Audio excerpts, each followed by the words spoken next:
이번 집회에 제가 좀 느꼈던 특별함은 무엇이었냐면은 말씀이 너무 좋았지만은 특별히 말씀이 뭐라 그럴까요?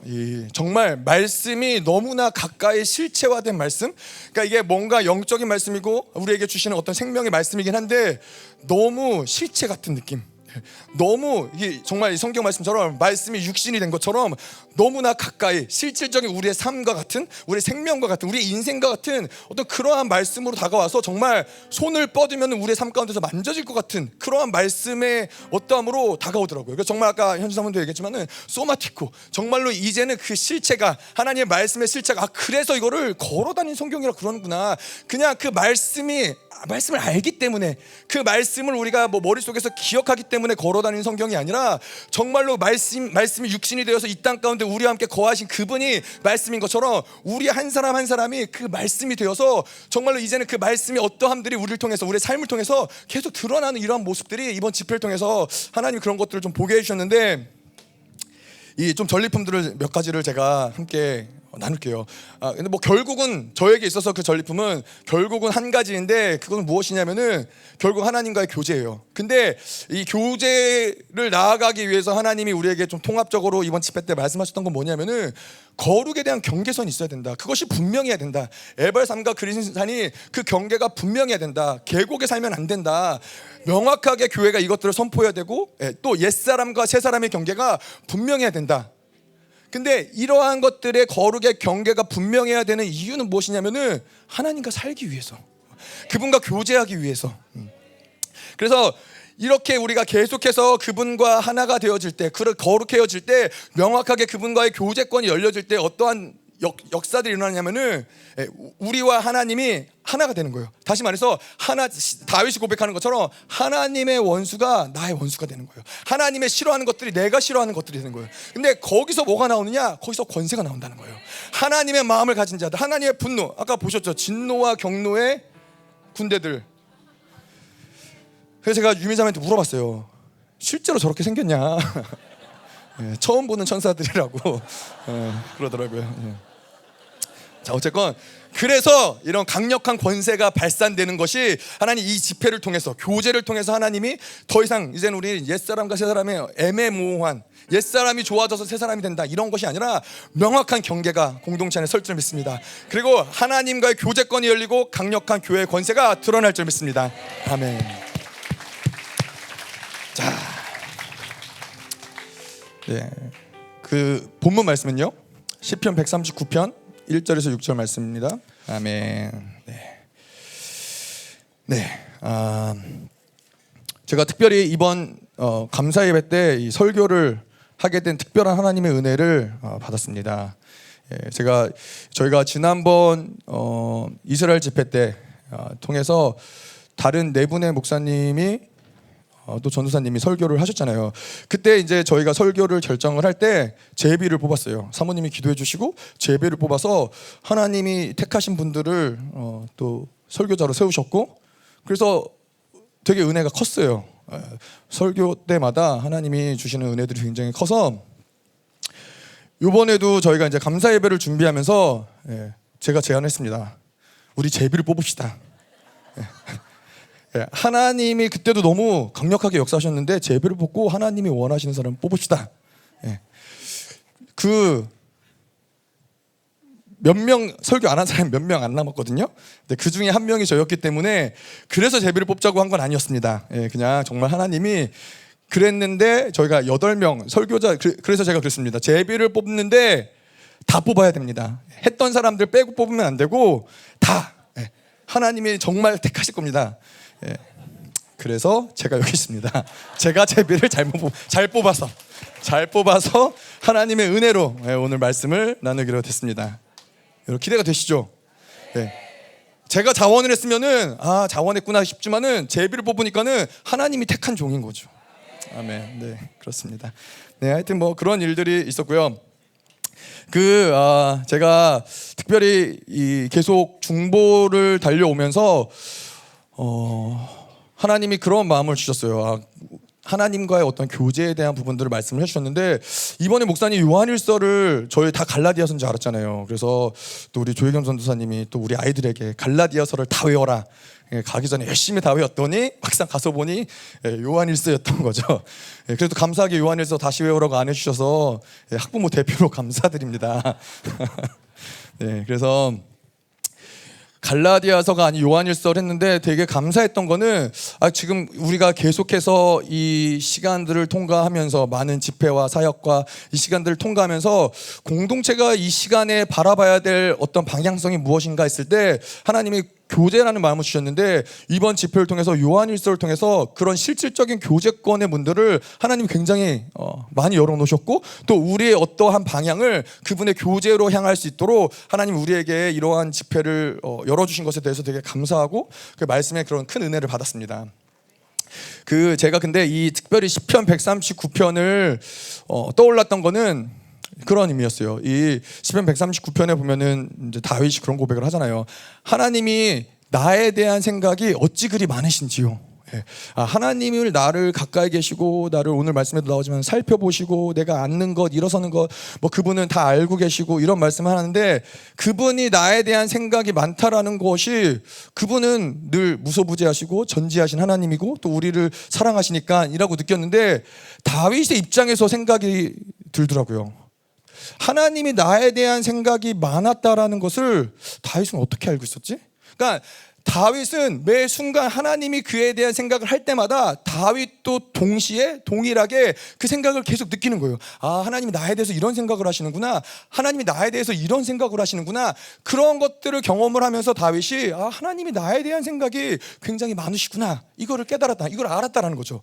근데 우리는 성경을 보고 아는 거잖아요. 하나님은 우리를 생각하시고 우리와 가까이 계시는 분이구나 라는 거를 말씀을 통해서 알지만은, 다윗은 말씀을 통해서 알았던 게 아닌 거죠. 근데 그것을 보면서 이제 실질적인, 정말로 이 손으로 만진 바 되고 들은 바 되고 연구한 바 되고, 그러한 말씀이, 그러한 이 하나님과의 교제가 오늘 예배를 통해서 풀어지길 원합니다. 아멘. 자, 시편을 보기 전에 마태복음을 잠깐 볼게요. 마태복음 6장 33절이요. 제가 읽겠습니다. 그런즉 너희는 먼저 그의 나라와 그의 일을 구하라. 그리하면 이 모든 것을 너희에게 더하시리라. 아멘. 네, 제가 정말 오랜만에 설교를 하는 것 같고요. 그리고 지난번 설교했을 때 너무나 큰 은혜를 끼쳐가지고 좀 부담스럽긴 했습니다. 오늘 이 자리가, 여러분 기억나세요? 지난번 제가 설교했던 거? 네? 아프리카 집회 감사 예배 때 5분 설교하고 내려와서 제가 그때만큼 사람들한테 은혜 받았습니다, 이런 얘기를 들어본 적이 없었어요. 그래서 너무나 많은 은혜를 끼쳐서 오늘 약간 부담스럽지만은 하나님이 하실 거 믿습니다. 그래서 어쨌건 먼저 그 나라와 그의 의를 구하라. 그러면 이 모든 것을 너에게 더하시리라. 사실 저희가 열방교회를 생각을 해보면은 정말 그의 나라, 마지막 때 임하실 하나님의 나라, 그 영광스러운 나라를 위해서 정말 쉬지 않고 계속 달려왔잖아요. 저희가 뭐 올해만 해도 뭐 중남미 집회, 미국 집회, 뭐 그 전에도 많은 뭐 MB들이 있었고 사역들이 있었지만은 아프리카 집회, 또 이스라엘, 그리고 또 이 지금 목회자 집회, 그리고 추석 집회, 그리고 또 다가오는 집회가, 이 올해 안에 있는 집회가 또 이 도미니카 미국 집회, 그리고 또 아프리카 집회 뭐 있죠 또, 그리고 이제 연말이 되고 로마 집회가 있잖아요. 아직도 달려야 될 많은 집회들이 있는 거죠. 함께 해야 할 많은 중보들이 있는 거죠. 1월 달에 로마 집회가 결정이 되고, 여러분 더 놀라운 사실이 뭔지 아십니까? 그러고서는 신년 집회하고 곧 있으면 총회입니다. 그러고 또 다시 시작하는 거예요, 저희는. 그래서 계속 우리는 이 쉬지 않고 달리고 이제 뭔가 그래 올해 한 해가 끝나면 뭔가가 이제 끝났구나라는 느낌은 있지만은 사실 끝나는 건 아니죠. 목사님 말씀, 이럴 때 목사님 말씀이 생각이 나는 거죠. 이 세상에 사는 동안 편할 생각 하지 마라. 쉬는 거는 죽어서 쉬는 거다. 아멘. 네. 목사님은 쉬시겠답니다. 잘 쉬시고 저희들은 계속 달릴 건데, 그래서 이러한 시간 가운데 정말로 이 집회 나아가서 실질적으로 집회 가운데서 사역하시고 이런 집회를 나가면서 섬기시는 분들도, 그것도 하나님의 나라와 의를 구하는 것이지만은, 특별히 이 뒤에 남아서 새벽 시간에, 아침 시간에, 저녁 시간에 계속 나와서 함께 중보하고 함께 싸우고 계속 그 모든 중보하시는 그러한 모든 시간들도 사실은 하나님의 나라와 그의 의를 구하는 모든 시간들이었다라는 것이죠. 자, 근데 이 제가 그러한 시간들을 통과하면서 보니까는 먼저 그 나라와 그 의를 구하라. 여러분, 이 말씀을 들을 때 저희가 이 새 사람으로 성령으로 충만할 때는 이 말씀이 우리에게 어떻게 다가오냐면은 그렇지, 염려할 필요가 없지, 하나님이 이 모든 것들을 우리에게 더하시지라고 우리에게 모든 것들을 풍성하게 제공하시는 그 하나님의 은혜를 바라보지만은 사실 이 우리 안에서 은혜가 좀 떨어지면은 이 말씀이 때로는 굉장히 무겁게 들린다는 거예요. 먼저 그 나라와 그 의를 구하라. 우리가 계속해서 뭐 자신을 돌보지 않고 죽도록 헌신하고 사역하고 중보하고 뭐 전체 중보하고 이사 중보하고 식당 봉사하고 뭐 애들 암송시키고 뭐 여러 가지 것들을 섬기고 여기까지 계속 달리면서 왔는데, 근데 하나님 말씀은 먼저 그 나라와 그 의를 구하라는 거예요. 그럼 우리 안에서는 언제까지 구해야 되지? 언제까지 먼저 그의 나라와 그의 의를 구해야 되는 거지? 마치 이 말씀이 죽도록 헌신해라, 그러면 내가 너에게 보상해 줄 것이다. 이게 성령 충만하지 않을 때는 우리를 굉장히 짓누르는 어떤 그런 말씀으로 다가올 수 있다는 거죠. 그래서 우리가 뭐 늘 들었던 이스라엘 집회를 통과하면서 이스라엘을 살려야 된다. 그리고 또 우리가 대한민국에서 싸워야 된다. 이러한 많은 이야기들을 들으면서 마치 좀 그런 느낌이 있었어요. 이 증기기관차가 멈추지 않고 계속해서 달릴 수 있도록 우리는 계속 나를 태우고 또 소진하고 또 소진하는 것 같은 그러한 시간 가운데서 우리 안에서 어떤 마음이 드냐? 이제는 좀 멈춰서서 나를 좀 돌아봐야 되지 않나? 이제는 나를 좀 추스리고 그리고 나를 좀 챙겨야 되지 않나? 이러한 어떤 우리 안에서의 생각들이 올라올 때가 있다는 거죠. 물론 성령 충만하지 않을 때 그렇습니다. 근데 이러한 상황 가운데서 우리는 어떻게 그럼 먼저 그 나라와 그 의를 구해야 될까요? 그래서 하나님 이번 집회를 통해서 저에게 주셨던 어떤 그런 마음들을 또 함께 나누기 원하는데, 근데 사실 먼저 그 나라와 그 의를 구하라는 것은 하나님의 나라, 그 정말로 다시 오실 그분의 나라와 영원한 그의 나라를 위해서 우리가 기꺼이 헌신하고 봉사하고 섬기는 것도 맞지만은 본질적으로는 먼저 그 나라와 그 의를 구하라는 것은 하나님의 통치를 이야기하는 거죠. 하나님이 우리의 인생 가운데 그분의 통치를 받아들이고 그의 의는 그의 뜻을 받아들이고 그분 이러한 것을 받아들이고 사는 것을 이야기하는데, 곧 그것은 다시 말해서 하나님과 함께 사는 것을 이야기하는 거예요. 하나님과 함께 사는 것을 이야기하는 것이고, 그거는 교제를 말하고 있다는 것이죠. 그래서 하나님과의 교제 가운데 하나님의 통치와 하나님의 뜻대로 살고자 하는 자들에게는 이 모든 것을 우리에게 더하신다. 이게 하나님의 말씀이죠. 자, 그래서 이 말씀이 25절부터 마태복음 6장 25절부터 보면요, 하나님이 더하시는 모든 것은 무엇이냐? 분명히 모든 것을 더하시겠다고 그랬는데 25절에 보면은 그러므로 내가 너에게 이르노니 목숨을 위하여 무엇을 먹을까, 무엇을 입을까, 무엇을 마실까, 몸을 위하여 무엇을 입을까 염려하지 말라. 목숨이 음식보다 중하지 아니하며 몸이 의복보다 중하지 아니하냐. 하나님 우리에게 뭐 하는 거예요? 너희가 이렇게 헌신하고 너희가 이렇게 섬기면은 너희가 먹을 거 입을 거를 내가 다 챙겨줄 테니까 걱정하지 마라. 하나님 이 말씀을 하시는 거예요? 아니죠. 하나님이 너의 몸과 너의 생명, 즉 너의 존재가 나에겐 중요하다는 거예요. 그러니까는 먹을 거 입을 걸 걱정할 필요가 없다는 거죠. 26절도 그래서 공중의 새를 보라. 심지도 않고 거두지도 않고 창고에 모아들이지도 아니하되 너희 하늘 아버지께서 기르시나니 너희는 이들보다 귀하지 아니하냐.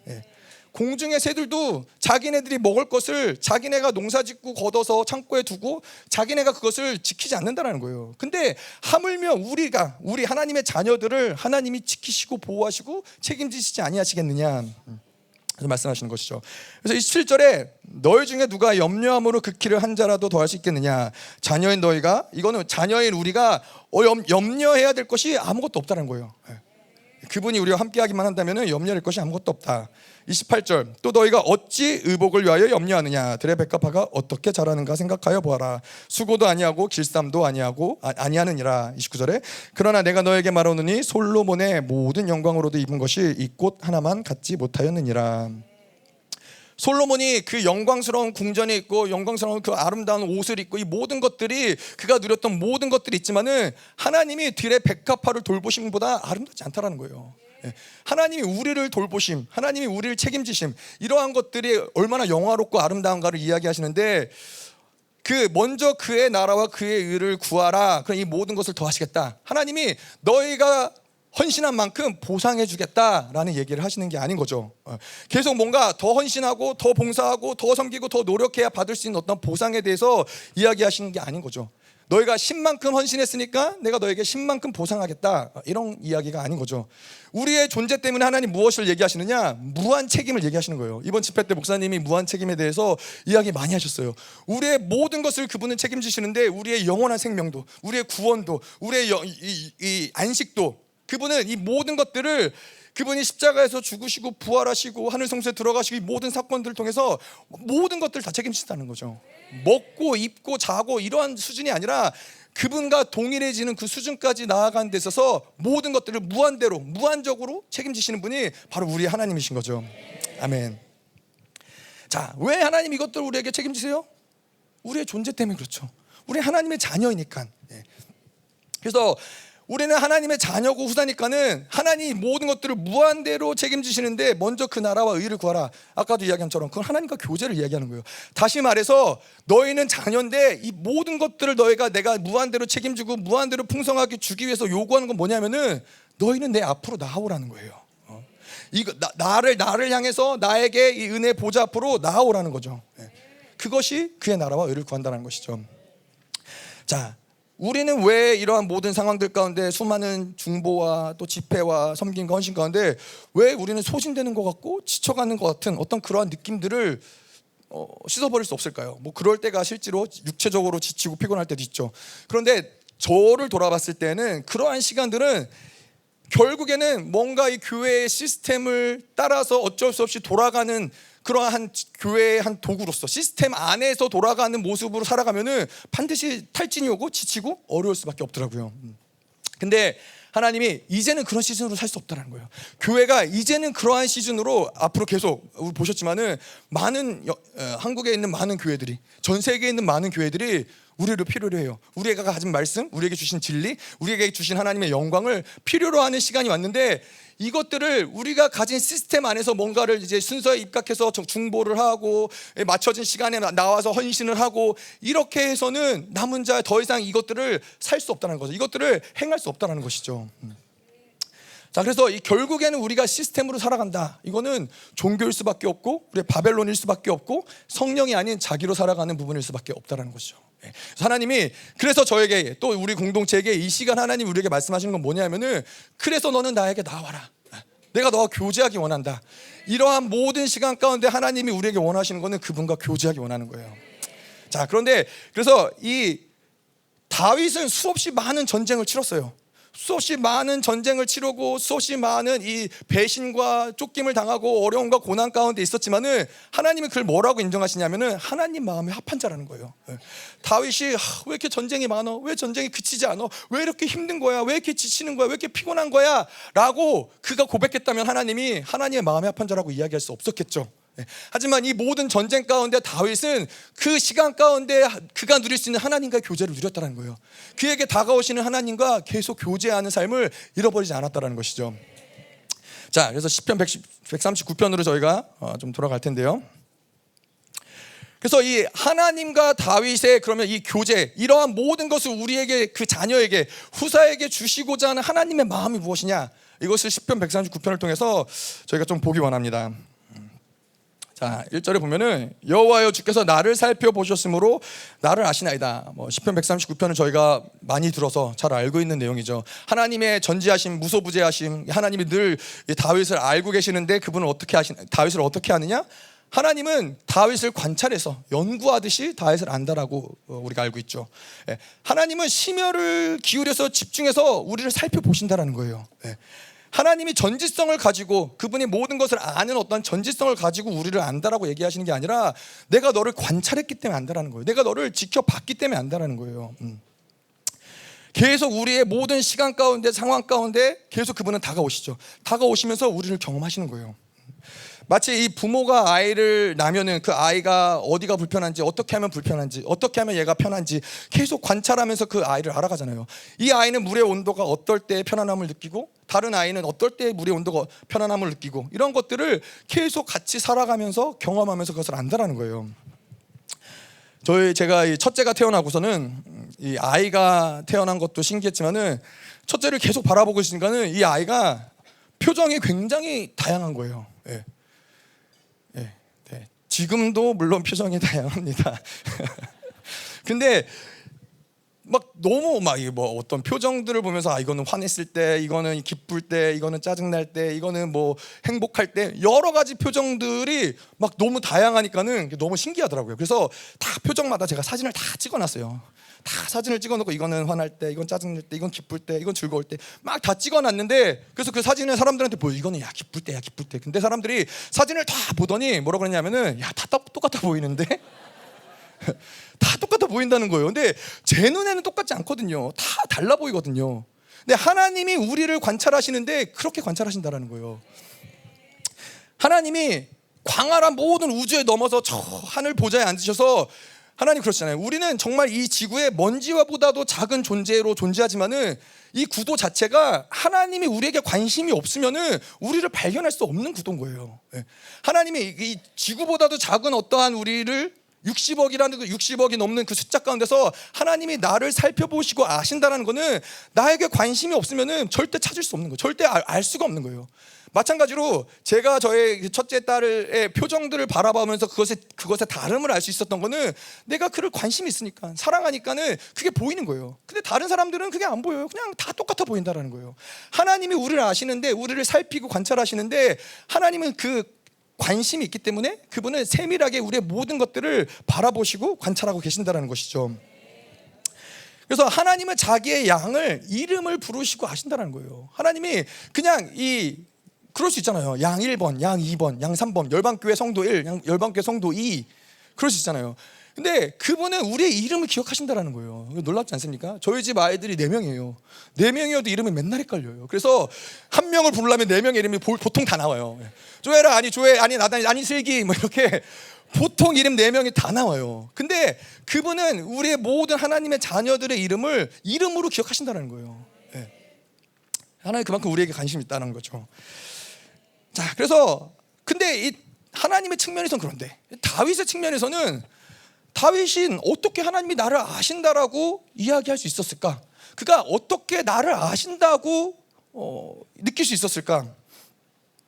다윗도 마찬가지겠죠. 다윗도 하나님과 살아가면서 하나님과의 관계 가운데서 그가 어떠한 일을 했을 때 하나님의 반응들을 계속 경험하는 거예요. 아, 내가 이랬을 때 하나님이 이렇게 반응하시는구나. 내가 이랬을 때 하나님이 이렇게 반응하시는구나. 그것들을 계속 경험을 하니까는 아, 하나님이 나를 아신다라는 것을 다윗이 계속 느끼는 거죠. 마치 그냥 제가 할 수 있는 생각할 수 있는 어떤 비유는 굉장히 제한적인데 이런 거예요.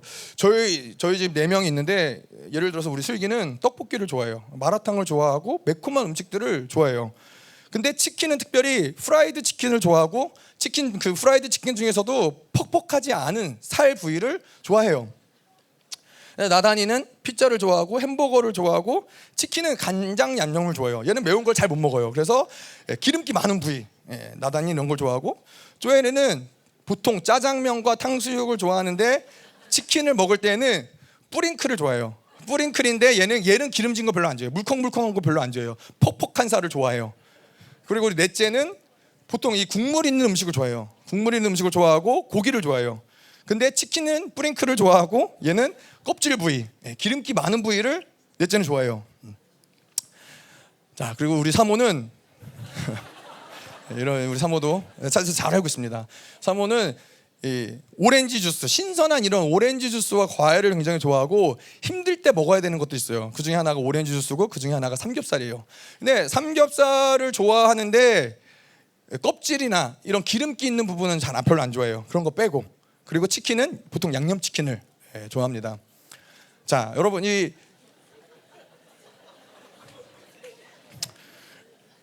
그래서 치킨을 시킬 때 제가 얼마나 많은 고민을 하시는지 여러분 아십니까? 치킨을 시킬 때 보통 저희는 다 반마리씩 반반 뭐 이렇게 반마리씩 시켜야 된다는 거예요. 그래서 보통 제가 치킨을 시키면은 아이들이 좋아하는 것들을 시킨다는 거죠. 아이들이 좋아하고 저희 사모가 좋아하는 것들을 시키는 거예요. 그래서 저는 이제 제가 뭘 좋아하는지도 잘 모르겠어요.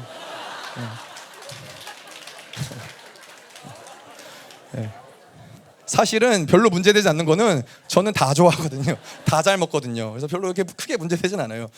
자, 이러한 특성을 저희가 기억을 해서 이런 음식을 준비를 해준단 말이에요. 그러면은 이 아이들이 이런 것들을 경험을 하면서 아빠가 내가 뭘 좋아하는지 아는구나, 이런 것들을 경험을 한다라는 거죠. 다윗이 그랬다라는 거예요. 다윗이 하나님의 반응들을 그 상황마다 순간마다 하나님의 반응을 보면서 하나님이 나를 살펴보고 계시네. 하나님이 내가 뭘 좋아하고 내가 뭘 싫어하고 내가 뭘 기뻐하고 그분은 이런 것들을 다 아시는구나. 하나님의 반응을 계속해서 경험하면서 그것들을 안다라는 거죠.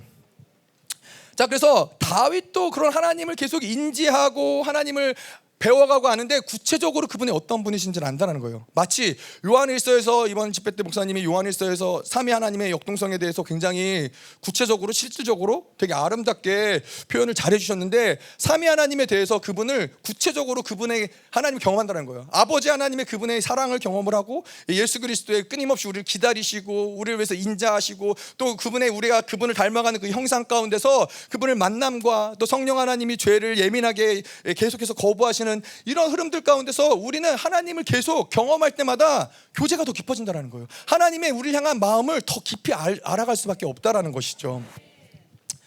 자, 그래서 다윗에게 있어서는 하나님이 이런 나를 살펴보시고 어느 순간에는 나를 살펴보시고 바라보시는 그 하나님을 경험하면서 그분은 나에게 늘 관심이 있으시구나, 그분은 언제나 나의 모든 상황 가운데 내가 부를 때 그분은 응답하시는구나, 이런 것들을 다윗은 알 수 있었다는 거예요. 그래서 아무리 이 모든 시대가 중요하고 긴박하고 중대한 사건 가운데 있을지라도 먼지 같은 나라는 어떤 존재가 하나님께 고백을 해도 그분은 하나님 반드시 응답하신다는 것을 다윗은 경험하고 알고 있었다는 것이죠. 자, 이런 게 그래서 여러분 이 다윗은 여호와께 마음이 합한 자다라는 고백이 하나님이 언제 하셨는지 아세요? 언제 하셨을까요? 목사님 빼고요. 목사님 안 돼요.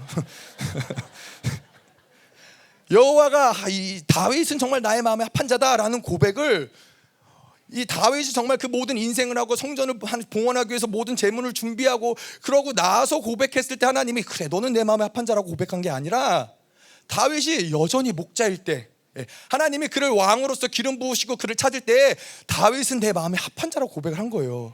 다윗은 여전히 아무것도 아니에요. 정말 먼지 같은 존재예요. 목자로서 그 형들도 부모도 인정해주지 않는 존재지만은 하나님은 그를 바라보고 계셨어요. 그 마음의 중심을 보고 계셨고 경험하고 계셔서 하나님이 고백한 건 그는 내 마음에 합한 자라는 거예요. 우리 중고등부 아이들, 초등부 아이들이 있지만은 하나님은 계속 이들을 경험하고 계시는 거예요. 이들은 내 마음에 합한 자구나.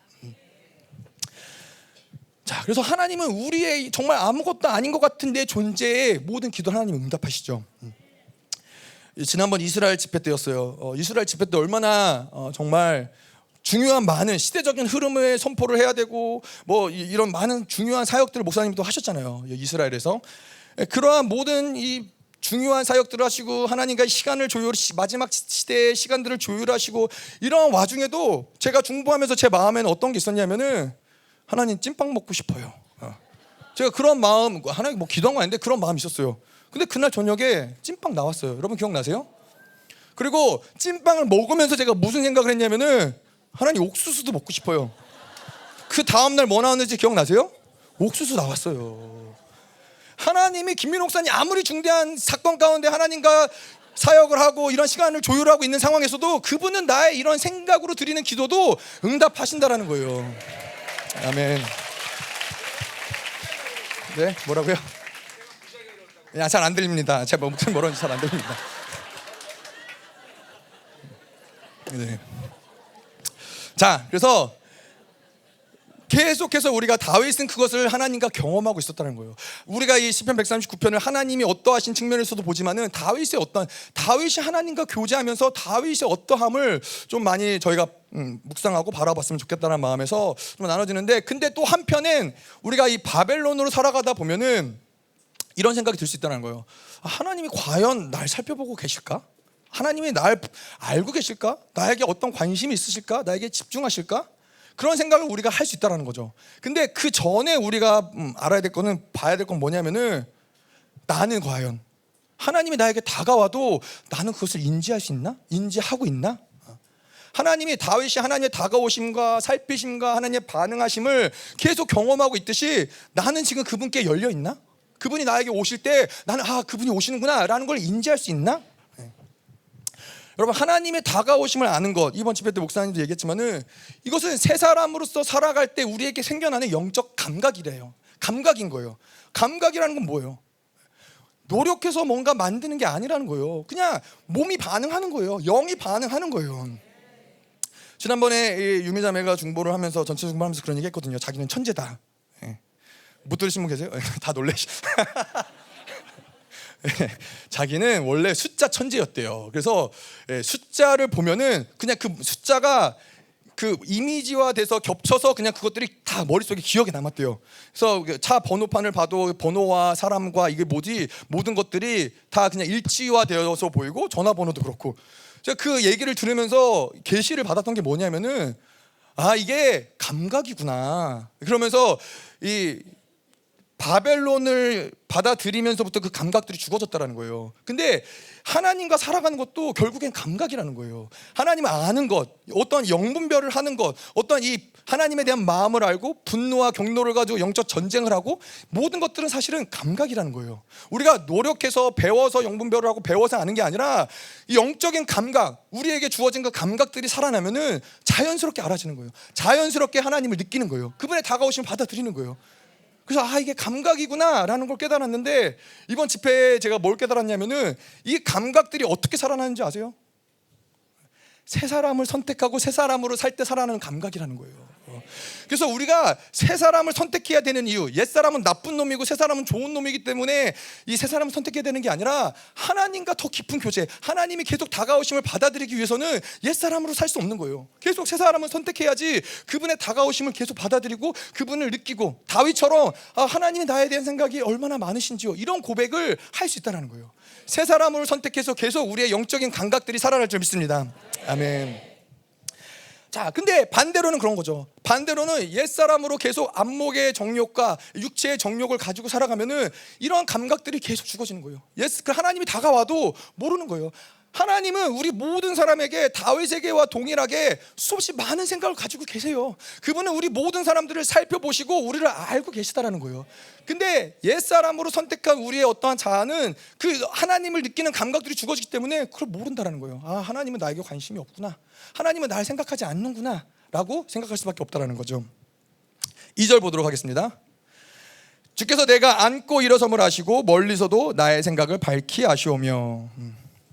자, 앉는다라는 것은 우리가 어떤 평안한 상태를 이야기할 수 있고, 일어선다라는 것은 괴로운 상태를 이야기할 수 있다는 거예요. 내가 행복할 때도 내가 불행할 때도 하나님은 그 모든 순간에 나를 알고 계시고 또 알기 원하신다라는 거죠. 모든 상황마다, 모든 순간마다 그분은 나를 아신다라는 거예요. 자, 근데 그분이 나의 모든 상황 가운데서 아신다라는 것이 중요한 것은 무엇이냐면은 모든 문제 해결책 또한 그분은 가지고 계신다라는 거예요. 자, 그래서 이 다윗의 입장에서 그러면은 그가 위험 가운데서 불안하고 두렵고 죄 가운데 있고 아니면 또는 평안하고 순탄한 어떤 이런 모든 상황 가운데서 하나님은 그런 다윗을 잘 아신다라는 것을 다윗이 어떻게 고백할 수 있었을까요? 어떻게 그가 그걸 인지할 수 있었을까요? 하나님이 나의 이런 불행한 순간에도, 내가 힘든 상황에도 하나님이 아시는구나 라는 걸 어떻게 알았을까요? 다윗은 그런 모든 순간순간마다 하나님께 계속 읊조렸다는 거예요. 그때마다 하나님께 계속 읊조려. 하나님, 정말 적들이 쳐들어오는데 죽을 것 같아요. 하나님, 정말 어떻게 이것을 헤쳐나갈 방법이 없네요. 계속 하나님께 읊조렸는데 그 모든 읊조림을 하나님이 실패 없이 반응하신다는 걸 보면서 하나님은 모든 상황에서 나를 바라보고 계시고 나에게 반응하시는구나, 다윗은 그걸 느낀다는 거예요. 그러니까는 계속 읊조리는 거예요. 시편 23편에 얘기한 것처럼 사망의 음침한 골짜기에 있을지라도 그가 읊조릴 때 하나님은 그와 함께 계신다는 것을 다윗은 느끼는 거예요. 푸른 초장에 실만한 물가로 인도하실 때에도 하나님이 그와 함께 사는 걸 그는 계속 느끼는 거예요. 원수의 목전에서 상을 베푸실 때도 계속 하나님이 그와 함께 계신다는 것을 그는 느끼는 거예요.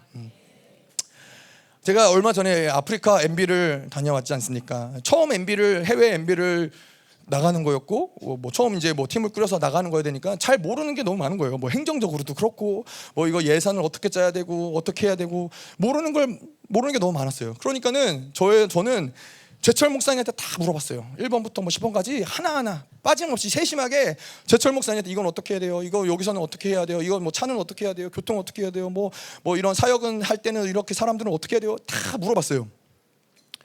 감사하게도 제철 목사님이 친절하게 이런 모든 것들을 다 잘 가르쳐 주셨어요. 잘 가르쳐 주시고 이런 모든 과정을 다 제철 목사님께 보고했어요. 아, 지금 이렇게 했고 여기 왔고 뭐 이렇게 그런 것들을 제철 목사님한테 다 말씀을 드렸죠. 자, 그런데 제가 모르는 것을 배우기 위해서도 제철 목사님한테 말씀을 드렸지만 한 가지 이유가 더 있어요. 뭘까요? 네? 네. 뭐냐면은 네.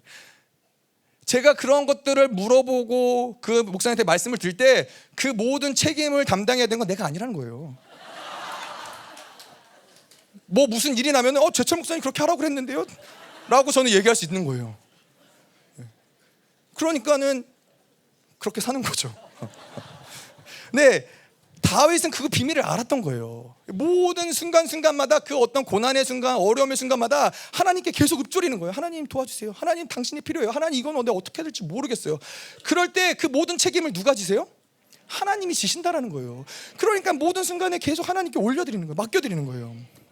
그래서 모든 수없이 많은 전쟁을 다윗이 치렀지만은 수없이 많은 어려움과 배신의 시간들을 통과했지만은 다윗이 가벼울 수 있었던 비결이 뭐예요? 그 모든 책임을 스스로가 지지 않았다라는 거예요. 하나님께 계속 읊조리며 그분께 올려드렸다라는 것이죠.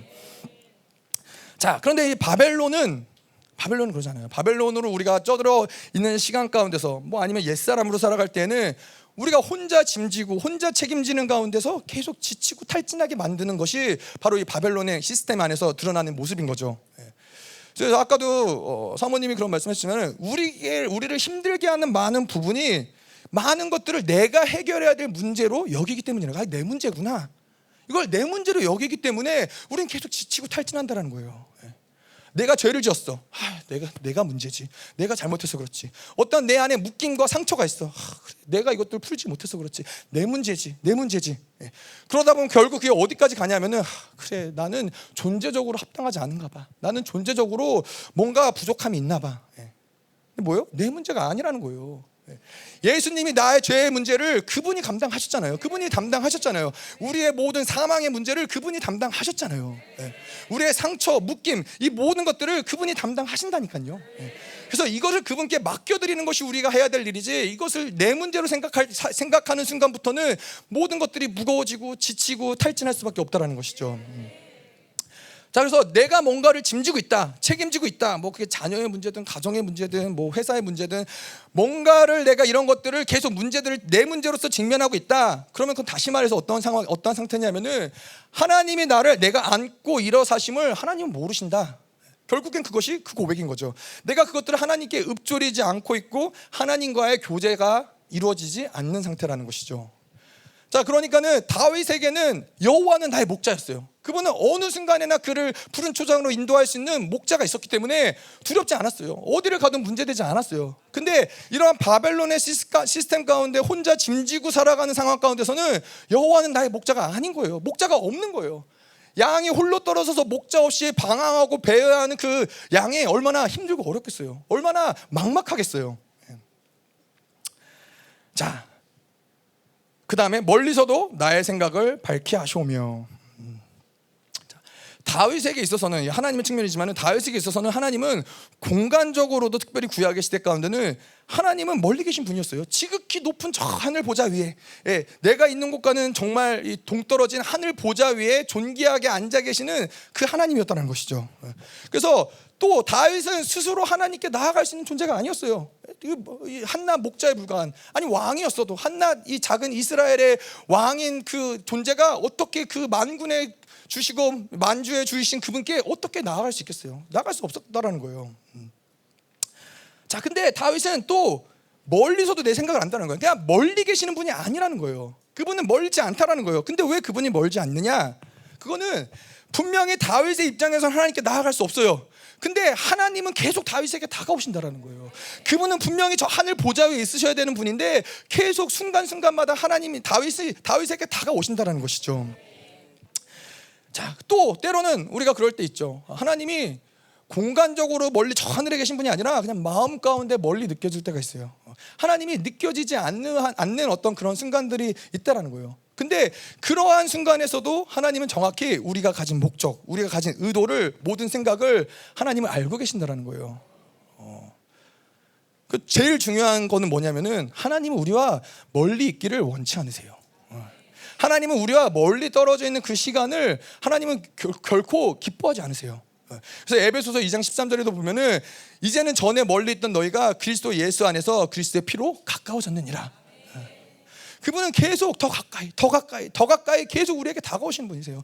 모든 이 성경의 역사 흐름을 보면은 그분은 저 하늘 보좌에 있던 분이시지만은 이스라엘이 광야 가운데 있을 때 불기둥과 구름 기둥으로 그들과 함께 했던 분이에요. 광야의 그 초라한 성막 가운데 언약궤 가운데 임하시던 분이에요. 그러던 그분이 더 원하시기 때문에, 그분 더 가까워지기 원하시기 때문에 그분이 인간의 모습으로 이 땅 가운데 우리와 함께 거하셨고, 더 원하시기 때문에 결국 성령을 보내서 우리의 심령 안에 성전 삼으시고 우리를 처소 삼으시고 우리와 매 순간순간을 함께 하신다는 것이죠. 창세기에 보면 아브라함이 그러잖아요. 이스마엘을 낳고 13년인가요? 17년인가요? 아브라함을 낳고 이스마엘을 낳고 아브라함이 하나님을 찾지 않았어요. 하나님을 찾지 않고 그냥 이스마엘을 보는 즐거움으로 하나님을 잊어버린 채 그냥 그러고 살았단 말이에요. 자, 근데 누가 먼저 찾아왔어요? 하나님이 먼저 찾아왔어요. 하나님이 찾아와서 너는 내 앞에서 행하여 완전하라. 하나님은 13년을 기다리셨는데 더 이상 못 참겠다라는 거예요. 내가 이 아브라함과 떨어져 지내는 이 시간을 나는 견딜 수가 없다라는 거예요. 이 아브라함은 하나님 없이 13년을 살아도 아무렇지 않게 살았지만은 하나님은 그 마치 우리의 죄를 간과하실 때 그분이 그 고통 가운데서 그 죄를 간과하시는 것을 견디는 것처럼 아브라함을 기다리시는데 하나님은 간절한 마음으로 기다리시다가 도저히 안 되겠다.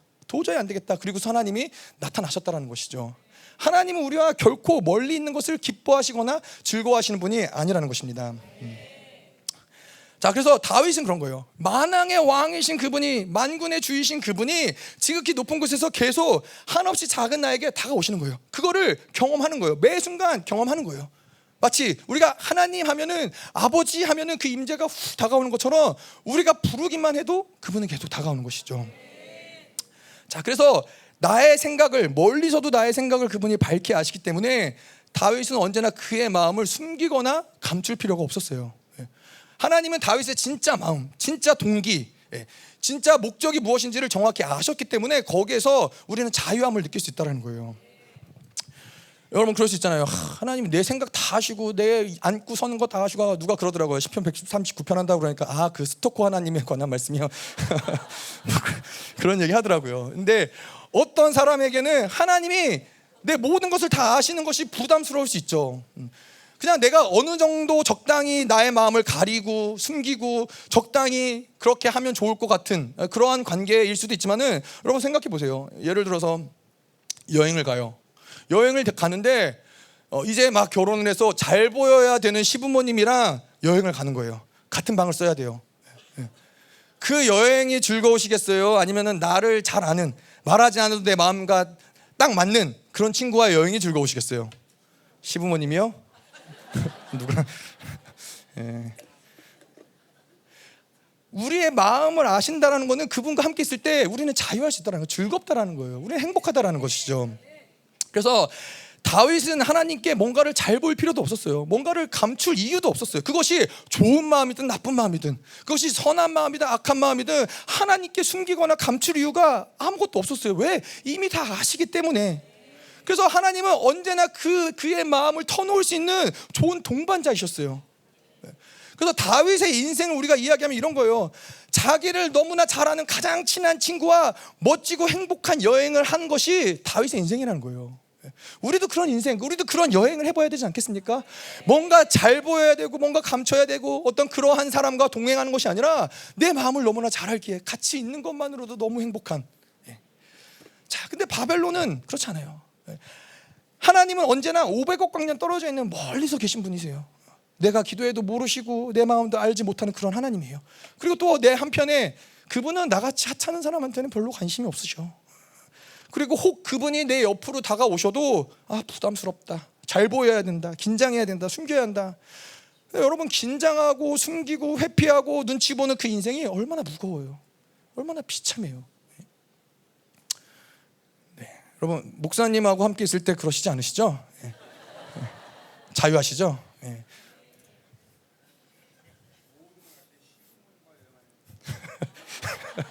시부모님과 여행을 가시는 거 즐겨 하신다고요? 예, 예, 아멘. 예, 저 정도 해야 영성했다 우리가 얘기할 수 있는 겁니다. 네, 계속 보겠습니다. 3절 보겠습니다.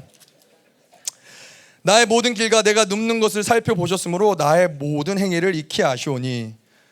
모든 길과 내가 눕는 것, 결국에는 나의 모든 전 인격적인 행위를 하나님이 아신다라는 거예요. 자, 근데 여기서 중요한 말은 그분이 익히 아신다라는 거예요. 익히 아신다. 그냥 어떤 한순간에 나를 아신다라는 게 아니라 끊임없이 그분은 나와 함께 살아오면서 수없이 많은 경험을 통해서 그 흐름 가운데서 나를 아신다라는 것이죠. 자, 그래서 다윗에게 있어서 하나님은 성전 안에만 계신 하나님이 아니에요.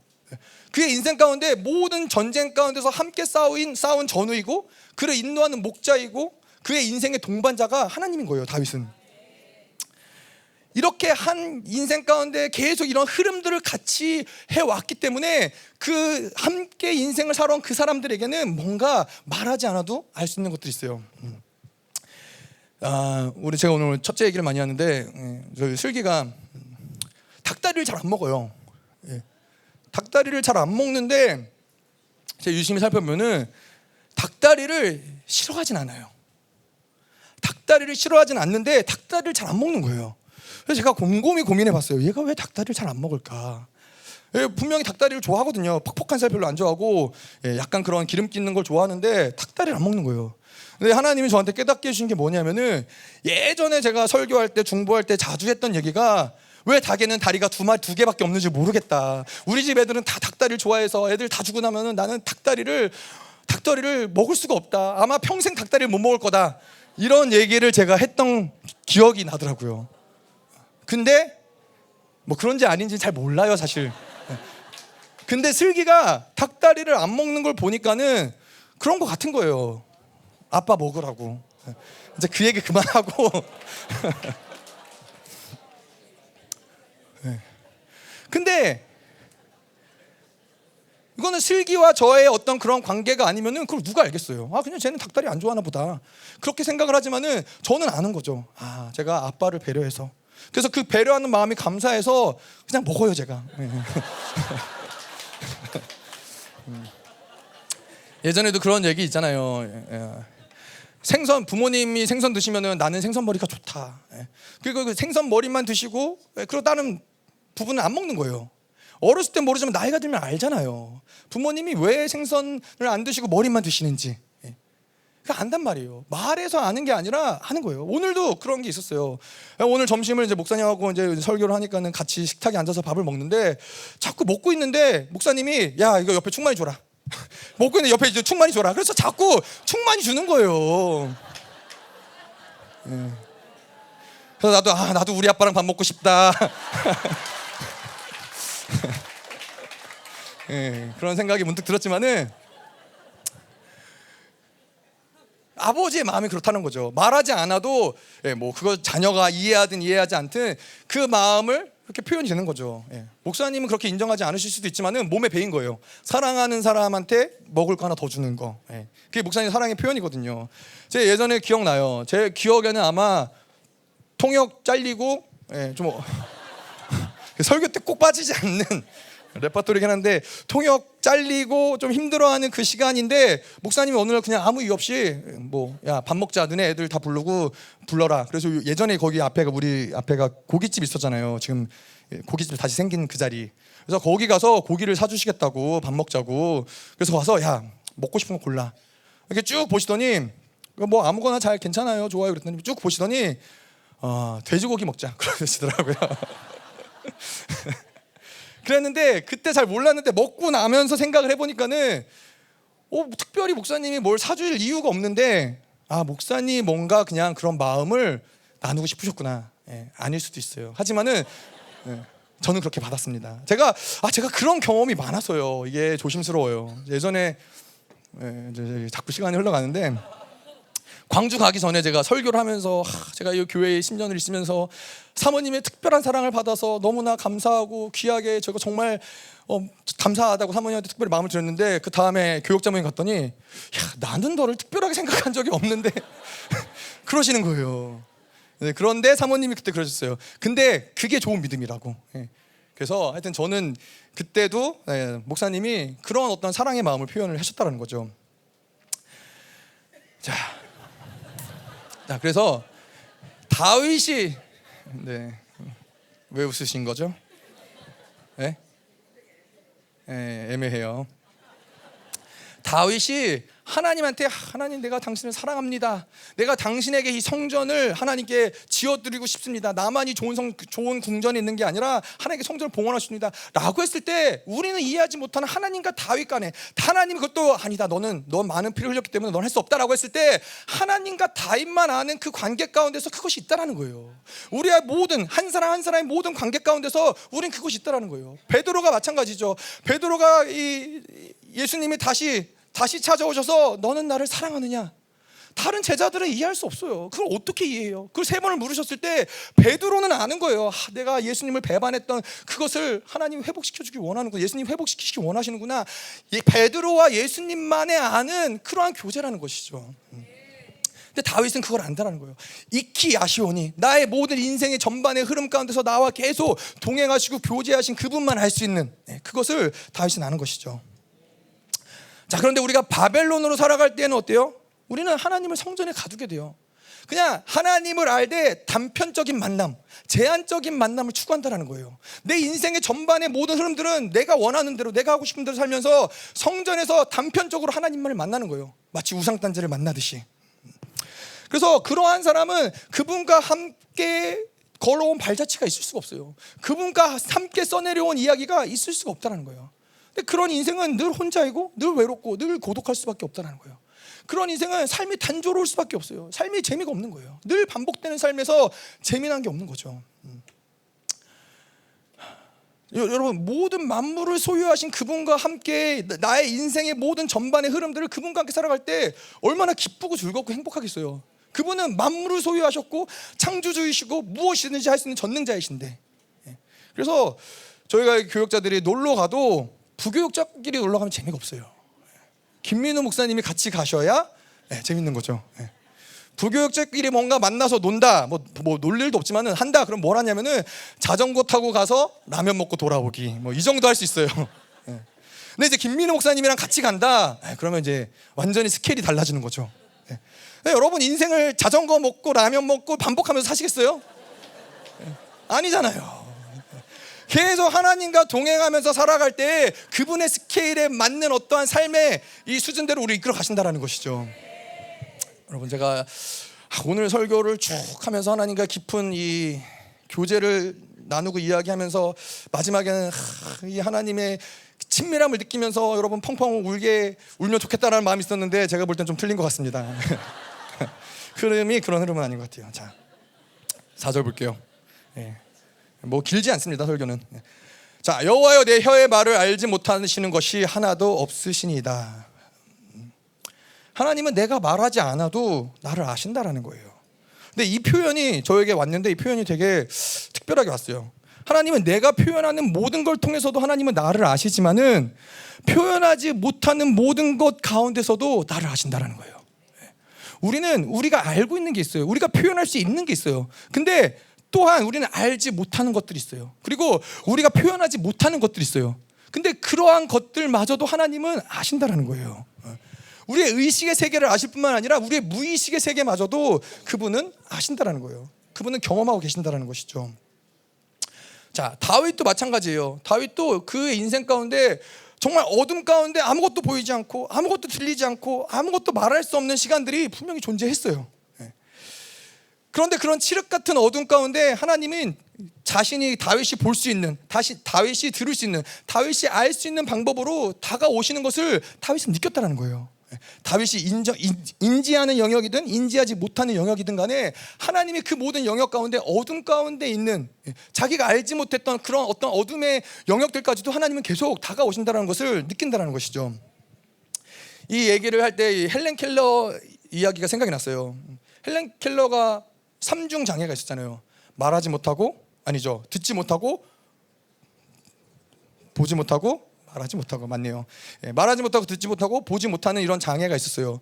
그런데 이 설리번 선생님이라는 헬렌 켈러 선생님이 뭐 비슷한 어떠한 이 장애의 경험이 있었지만은 그녀가 찾아와서 헬렌 켈러의 눈이 되어줬고, 귀가 되어줬고, 입이 되어줬다라는 거예요. 그래서 헬렌 켈러는 설리번 선생님을 통해서 만물을 경험하고 인생을 살아갈 수 있었어요. 근데 만약에 헬렌 켈러가 나는 이제 설리번 선생님 싫어라고 밀어내면은 그 암흑 가운데서 자신의 그 어둠 가운데 갇혀서 살 수밖에 없다라는 거예요. 근데 그럼에도 불구하고 그 설리번 선생님은 어둠 가운데 주저하지 않고 헬렌 켈러의 그 어둠으로 들어오셨다는 거예요. 들어와서 결코 그것을 떠나지 않았어요. 그리고 설리번 선생님은 헬렌 켈러가 말할 수 없었죠. 말하지 않고 들을 수 없고, 그럼에도 불구하고 그 모든 행동을 넘어서서 그녀의 생각마저 알고 있었다는 거예요. 근데 여러분, 우리도 마찬가지예요. 우리가 어둠의 나라 가운데 있을 때, 어둠에 있을 때 하나님은 훅 하고 우리의 인생 가운데 들어오세요. 내가 아무것도 들리지 않고, 아무것도 보이지 않고, 아무것도 말할 수 없고, 도대체 어떻게 할 수 없는 그 상황 가운데서 하나님은 손을 내미 훅 들어와서 손을 내미신다라는 거예요. 내 의지로 뭔가 이 어둠을 헤쳐나갈 수 있는 가능성이 1도 없는 그 모든 상황이 있을지라도 하나님은 그 어둠 가운데 뚫고 들어오셔서 우리의 눈이 되어주시고, 우리의 귀가 되어주시고, 우리의 입이 되어주신다는 것이죠. 자, 계속 볼게요. 5절. 주께서 나의 앞뒤를 둘러싸시고 내게 안수하셨나이다. 둘러쌌다라는 것은 하나님이 마치 포위하다라는 뜻이죠. 그의 임재로 하나님이 다윗을 계속 덮으셨다라는 것이죠. 둘러섰다라는 것이죠. 마치 엄마 품에 안겨있는 아이처럼 그 가운데 평안함을 느끼는 것처럼 임재로 다윗을 덮었다라는 거예요. 그래서 호흡보다 가까이 계신 하나님, 그 하나님이 내 위에 손을 대시고 모든 이 환난 가운데 우리의 보호자가 되시고 우리의 지혜가 되시고 우리의 모든 것이 그분이 되어주셨다는 것이죠. 자, 다윗은 어떤 상황에서도 하나님이 자기를 정확히 그 임재로 둘러싸고 있다는 것을 인식하고 확증했어요. 그래서 그 어떠한 시간의 고난의 시간이든 그것이 어떤 전쟁의 시간이든 간에 그 깊은 임재를 놓치지 않았어요. 목사님이 이야기한 대로 임재가 느껴지지 않으면 아무것도 할 수 없었어요. 임재가 느껴지지 않으면 어디도 갈 수가 없었던 거예요. 하지만 그 임재가 느껴지기 때문에 다윗은 언제나 피할 곳이 있었고, 언제나 숨을 곳이 있었고, 언제나 그를 지켜줄 요새가 있었다는 거예요. 그가 하나님 앞에 숨을 때 하나님은 손으로 그를 덮으시고 그를 보호하시고 그를 지키셨다는 것이죠. 그렇기 때문에 다윗은 하나님의 임재를 생명을 지켜내듯이 지켜냈다는 거예요. 그 임재, 하나님의 임재 가운데 있으면 그 어떤 것도 문제가 되지 않기 때문에, 하나님의 임재 가운데 있으면 그 어떠한 원수의 공격도 그를 칠 수 없기 때문에 그 임재를 생명과 같이 여겼다는 것입니다. 6절 볼게요. 이 지식이 내게 너무 기이하니 높아서 내가 능히 미치지 못하나이다. 이 지식이라는 것은 하나님을 안다는 상태를 말하는 것이죠. 하나님을 내가 알고 있는 상태를 이야기하는 거예요. 다윗에게는 어쩌면, 특별히 구약의 시대에 살았던 다윗에게는 이런 하나님과의 관계, 이런 하나님과의 교제는 마치 꿈과 같았을 것 같아요. 야, 이게 어떻게 가능하냐? 하나님이 나와 이런 친밀한 관계, 내가 속삭일 수 있는, 그가 나에게 와서 속삭이는, 나의 모든 걸 살피시고 관심 있게 바라보시고 나의 모든 생각을 아시고 내가 좋아하는 것 싫어하는 것을 아시는 그분과 이런 관계가, 야, 이게 어떻게 가능하냐? 꿈만 같은 얘기다. 근데 그 꿈이 다윗의 인생의 시작부터 끝까지 계속해서 멈추지 않았다는 것이죠. 이것이 왜 기이하고 높아요? 다윗의 애씀과 노력으로서 닿을 수 있는 부분이 아니었어요. 다윗이 애쓰고 노력한다고 만들 수 있는 부분이 아니었어요. 하나님이 다가오시지 않으시면은 알 수 없는 영역인 거예요. 그러니까 그분의 뭐가 기이해요? 왜 그분이 나에게 다가오시는지가 기이한 거예요. 왜 그 보좌, 하늘 보좌에 높이 계신 그분이 나를 찾으시고 나를 아르시고 나를 사랑하시는지가 다윗은 이해할 수가 없는 거예요. 그게 어떻게 이해가 가능하겠어요? 우리에게도 마찬가지죠. 그분이 우리의 모든 생각을 아시고 우리를 만나기 원하시고 우리가 말하지 않아도 우리의 모든 어둠 가운데서 그분 들어오시는 기이한 일인 거죠. 우리가 느끼지 못해서, 우리가 그분의 다가오심을 알지 못해서 그게 제한될 수밖에 없는 부분들이 있을 뿐이지, 우리 하나님이 우리에게 다가오심, 인간의 몸으로 이 땅에 오셔서 십자가에서 우리를 위해 죽으시고 부활하신 그분을 생각할 때 이게 어떻게 기이하지 않은 일일 수 있겠어요. 그래서 우리에게 필요한 건 뭐예요? 그냥 그분을 향해 서 있으면 된다라는 거예요. 그분을 바라보고 그분을 서서 다가오시는 그분, 끊임없이 다가오신대잖아요. 끊임없이 오신대잖아요. 내가 느끼든 안 느끼든, 여러분 그렇잖아요. 파도가 버튼을 누르면 오고 멈추면 안 와요? 아니에요. 어떠한 상황과 조건과 날씨와 뭐 상관없이 파도는 계속 몰아와요. 몰아쳐와요. 하나님은 그렇다라는 거예요. 내 상태가 어떻든 하나님은 계속 다가오신다라는 거예요. 그 다가오시는 그분을 웰컴하면 된다는 것이죠. 자, 결론적으로 이야기를 하겠습니다. 결론적으로 저는 이렇게 하나님과 교제하고 싶어요. 그 하나님과 나도 다윗처럼 고백하고 싶어요. 하나님, 나를 향한 생각이 어찌 이리 많으신지요. 그 생각을 내가 셀 수 없어. 잠도 못 자. 왜? 그 생각이 계속 다가오기 때문에. 근데 이러한 교제를 가로막고 있는 게 뭐예요? 결국에는 바벨론의 시스템이고 종교의 영이지만 결국에는 옛사람이라는 거예요. 우리 안에 이 안목의 정욕을 통해서 계속 육체의 정욕을 끌어당기고 이 이생의 자랑으로 살아갈 때 하나님과의 교제는 단절될 수밖에 없다라는 거예요. 안목의 정욕을 통해서 이 모든 것들이, 세상의 모든 것들이 들어오는 그 문을 자동문으로 열어두면 안 된다는 거예요. 사랑하는 자녀가, 여러분 이 자녀와의 관계에서도 사랑하는 자녀와 교제가 단절될 때의 그 답답함을 여러분 아세요? 정말 내가 너무 사랑하는데 말만 하면 어긋나. 말만 하면은 뭔가 관계가 더 어려워져. 그렇다고 말을 안 할 수도 없어. 말을 안 해도 관계는 어려워져. 적그리스도 역사가 그런 거예요. 적그리스도 역사는 사랑하는 사람들을 사랑하지 못하게 만들어요. 어떻게도 할 수 없는, 인간적인 방법으로는 어떻게도 할 수 없는. 우리는 교제 없이 살 수 없는 존재입니다. 그래서 옛사람과 새사람의 문제는 단지 새사람이 좋은 거기 때문에 새사람을 살아야 되는 게 아닌 거예요. 새사람을 선택할 때 그분과의 교제가 열리는 거예요. 새사람을 선택하면 계속 다가오시는 그분을 받아들이고 웰컴하는 거예요. 그분의 다가오심을 몸 발치부터 느끼는 거예요. 그분의 나를 생각하고 아시는 것을 내가 경험하게 되는 거예요. 그분이 오늘도, 여러분 그것만큼 만왕의 왕이시고 만군의 주이신 그분이 나를 생각하시고 나를 알아주시고 나에게 관심이 있는 것을 내가 느끼고 아는 그것만큼 감격스럽고 즐겁고 행복한 일이 어디 있겠어요. 그것을 핸드폰으로 보는 영상에 비하겠어요? 그것을 이 세상에 쇼핑하는 쇼핑으로 비하겠어요? 아니잖아요. 이 모든 것들이 계속해서 안목의 정욕을 통해서 옛사람을 선택할 때 그분과의 교제는 계속 단절될 수밖에 없는 거예요. 그러니까 우리는 정말 이 바울이 고백한 대로 옛사람과의 내면의 전쟁을 그냥 더 이상은 방치해서는 살 수 없는 그러한 시대 가운데 우리가 와 있다. 자, 그래서 여러분 그럴 수 있죠. 마무리할게요. 정말 우리가 많은 사역들이 바쁘게 돌아왔어요. 그리고 또 바쁘게 돌아갈 거예요. 우리 가운데 이 모든 사역 가운데서 반주자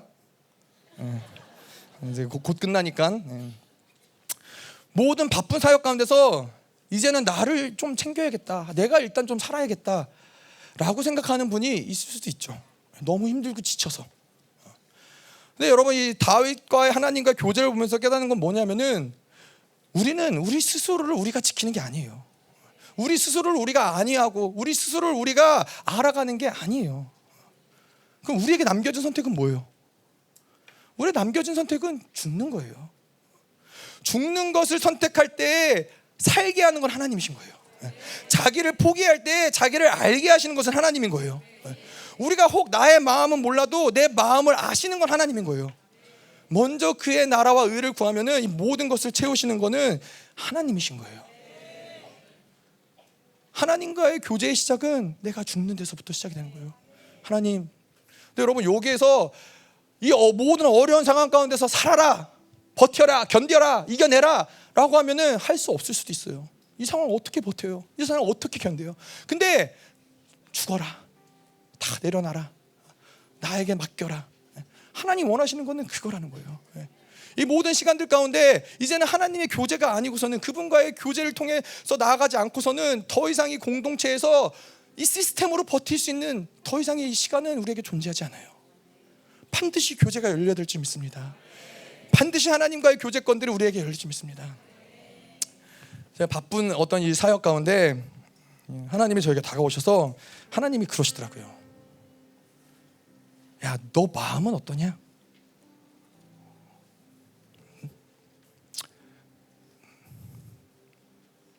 너 아프지 않아?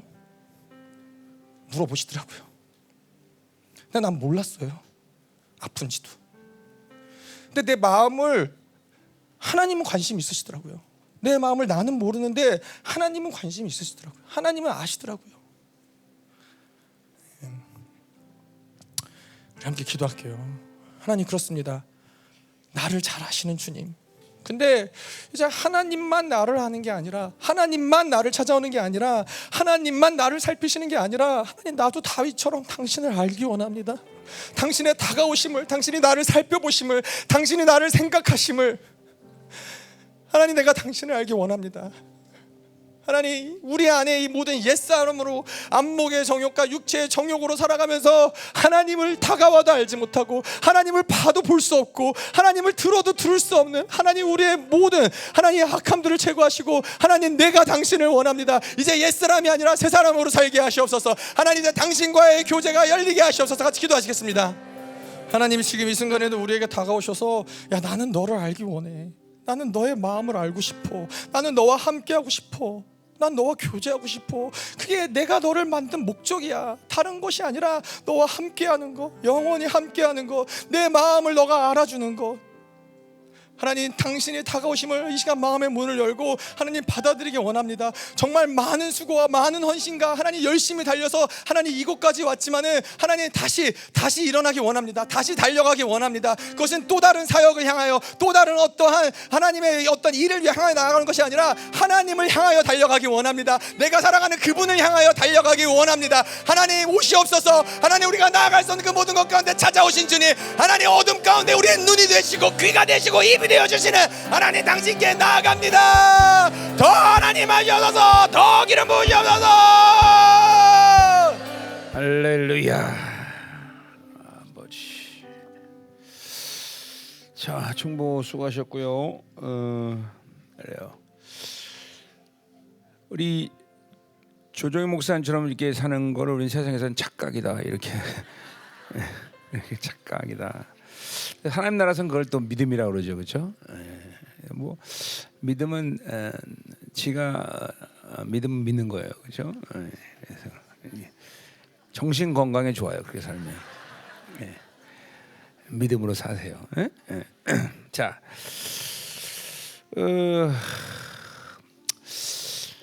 하여튼 뭐 다 하나님이 하신 일이니까 이것도 저것도 신경 쓸 필요는 없겠지만, 그러나 이제 이것도 뭐 옛사람이면 또 옛사람으로 그렇게 생각하기 때문인데, 이게 그런 거죠. 뭐 그냥 난리를 치고 은혜를 받고 뭐 다 목살 다 데려온다, 이제 그러면 이게 지금도 뭐 사실은 쉽지 않은 길을 우리 공동체가 가고 있는데, 그런 짐들을 자꾸만 우리가 짊어질 수 있는 것이 이 한계가 있잖아요, 우리가, 그렇죠? 이게 결국은 뭐 나는 괜찮아, 사실은. 이 지금도 여러분들이 이렇게 쫓아오는 것이 쉽지 않고, 뭐 그리고 내가 죽지 않는 이상 뭐 또 뭐 다른 목사가 쓰면 또 그렇게 하겠죠, 계속. 그런데 하여튼 계속 이 길은 여러분들에게 더 많으면 많아지지 줄어들지 않을 거란 말이죠. 결국 이제 이건 여러분의 이제 성숙도에 달려 있는 거예요, 여러분 교회가. 뭐 지금도 그 나라 의를 구하라, 맞죠? 근데 그 모든 것들이 여러분들이 이제 은혜의 분량이 작아지면, 지금도 우리 공동체 안에서는 지금 이제 따라오는 사람도 잘 따라오고 있는데 그 따라오지만 지쳐 있는 거죠, 그렇죠? 근데 이제 그러지 못하는 사람들은 이제 지금 이제 사실 낙오가 되는 거예요, 사실. 이게 영적 성장이 멈추고 또 뭐 그냥 가니까 간다, 이렇게 된단 말이죠. 그러면 이제 그러면 이제 하나님이 원하시는 건 그런 게 아니잖아요, 그렇죠? 우리가 사역을 하면서 더 풍성해지고 더 거룩해 정결해지고 당신의 나라에 많은 날 여기 있는 성도들 모두가 그 상급을 누리기를 원하시는데, 이제 그런 이 성장과 변화, 이 은혜의 분량이 잠깐만 커지지 않으면 이게 이제 그렇죠. 하나님 원하시는 거 보잖아요. 우린 죽고 다른 사람을 살리는 거, 이거 원하는 거 아니잖아요, 그렇죠? 우리가 사는 건 물론이와, 그렇죠? 우리를 통해서 다른 사람도 살아나는 것, 그게 하나님 원하시는 건데, 그렇죠?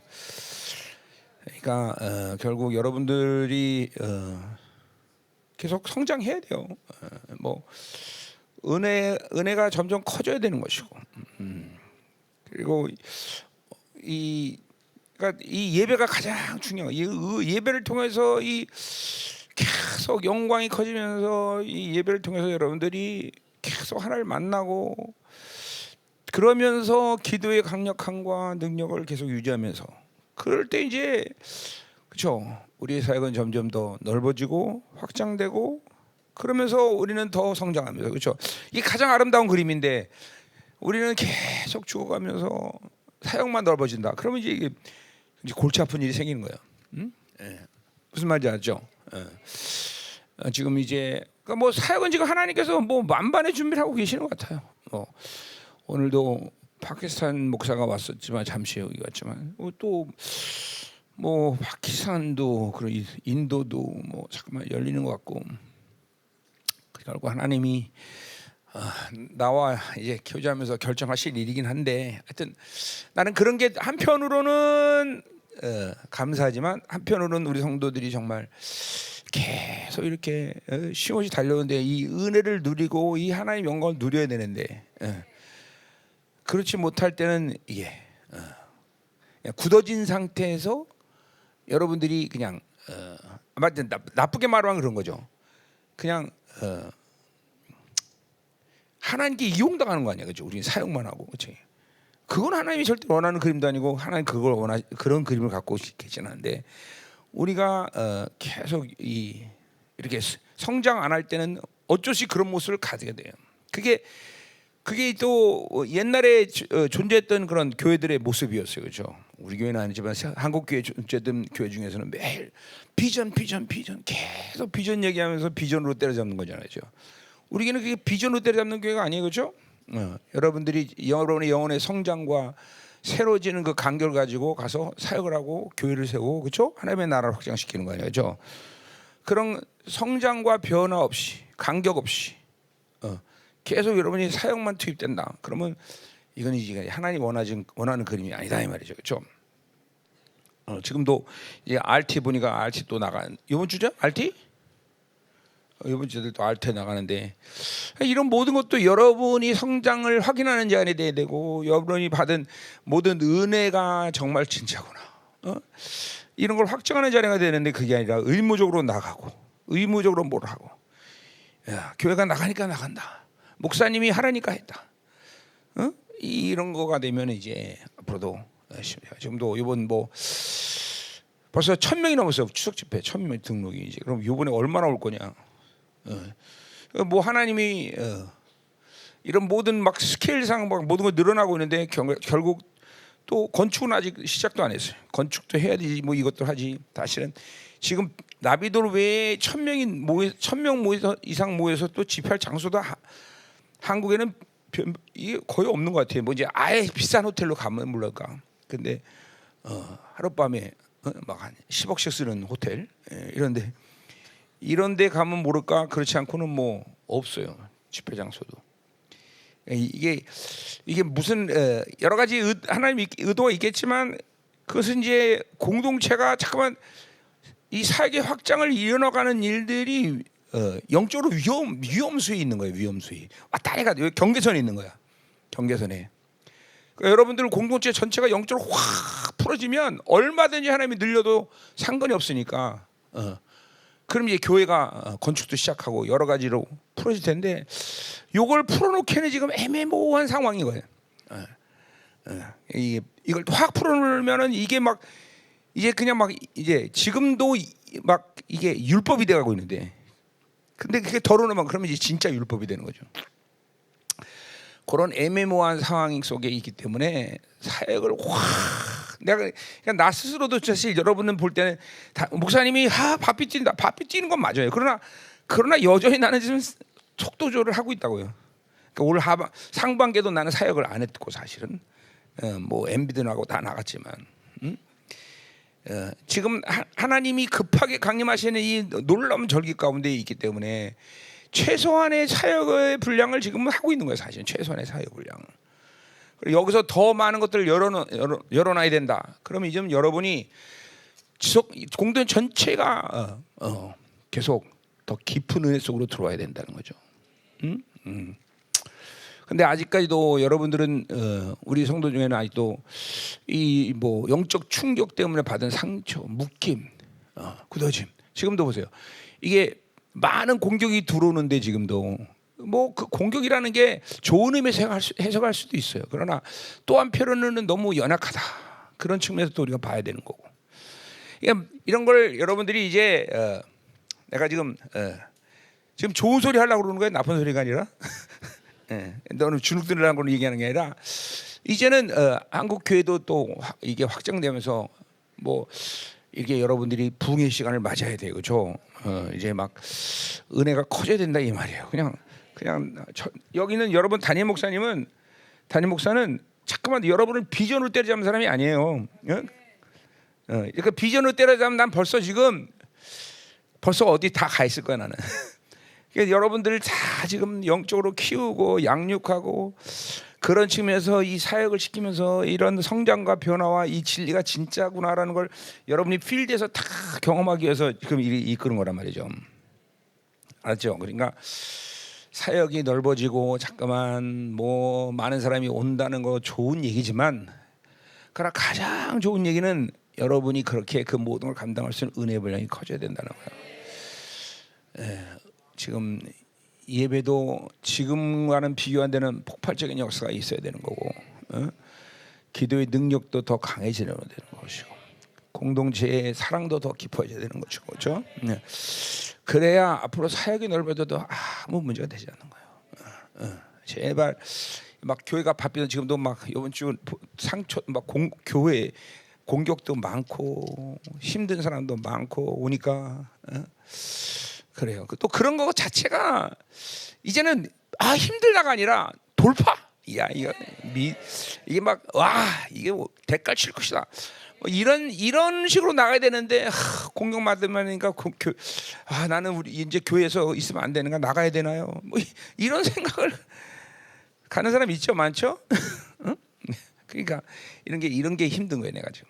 이런 게 내가 조심스러운 거예요. 그러니까 사역을 마음 놓고 확장하면서 이거 넓히자. 뭐 이런 거가 지금 내가 착착 브레이크를 거는 거죠. 스스로. 그러니까 여러분 지금도 많이 하면서 무슨 브레이크 목사님 믿거나 말거나 브레이크를 지금 거는 거예요. 그렇죠? 내가 브레이크를 걸고 조심스럽게 한 발 한 발 나가는 거예요. 자, 그래서 중요한 건 여러분들이 은혜의 분량이 커져야 된다. 이번 요한일서가 말했듯이 계속 교제가 깊어져야 되는 것이지. 그러니까 이런 교제 같은 것도 그러니까 잠깐만요. 우리 성도들의 이 많은 사람들이 그런 건 아니지만 그래도 아직까지도 내가 참 보는데 안타까운 게 뭐냐면 이런 거예요. 워낙 바탕을 율법으로 세워놨기 때문에 뭘 줘도 계속 율법의 방식으로 테크닉, 노하우 이걸로 받아들여요. 여러분 우리가 왜 하나님의 사는 게 쉽습니까? 어느 것도 노하우나 테크닉이 아니야. 세 사람만 되면 뭐든지 교제도 하는 거고, 세 사람만 되면 모두 사역도 하는 거고, 세 사람만 되면 하나님의 소원 듣는 거고. 내가 여러분에게 방법론을 알려준 적은 없어요, 그렇죠? 그러니까 세 사람으로 살면 다 되는 거예요. 성령 충만하면 뭐든지 다 되게 돼요, 그렇죠? 자, 그래서 하여튼 수고들 많이 했는데 사역이 넓어지는 거에 대해서 너무 좋지만 그냥 무착되고 좋아하면 안 된다. 앞으로 더 깨어 있어야 되고, 그래요. 그리고 그러니까 지금 보세요. 이 건축이 지금 안 되는 시점이 이런 미묘한 상태 속에 있는 거예요. 우리가 지금 하나님이 확 열어놓으면 이 다 망가지는 거야 다. 그러니까 지금 성전 건축이 너무나 필요하잖아. 우리는 지금도 저쪽 굿모닝에서 드리고 예배 드리고 여기서 드리고 이것도 나도 힘들어 죽겠어. 나도 이거 사실은 내가 어떻게 막 팍팍팍 밀어져서 예배를 막 그냥 막 어떻게 해볼 수도 없고 사실은 이런 상태. 또 이제 생명사역 국내 집회도 이젠 더 이상 더 움직일 데도 없고 사실 1,000명 이상 온다면 사실 그렇잖아요. 그런 거 다 주님이 우리 건축한 거 알으셔 모르셔? 아시는데 못해요 지금. 왜 그럴까요? 건축을 하고 확 넓어지면 이제 그냥 일반적 교회 돼버리는 거예요. 이런 이 미묘한 상황이기 때문에 건축을 못 하고 있다는 걸 알아야 돼요, 여러분들. 그러니까 우리가 이제 더 깨어서게 돼야 되는 것이고, 은혜의 분량이 훨씬 지금보다는 커져야 되는 거죠. 예배가 폭발해야 돼요. 예배가 막 주님의 임재로 막 폭발해야 돼요. 그렇죠? 그래야 그렇게 하고 넓어져야 그럼 이제 아무 문제 없고 정말 하나님의 영광스러운 나라가 늘 우리가 가는 곳마다 열어지는 것이다 이 말이죠. 아멘. 그래요.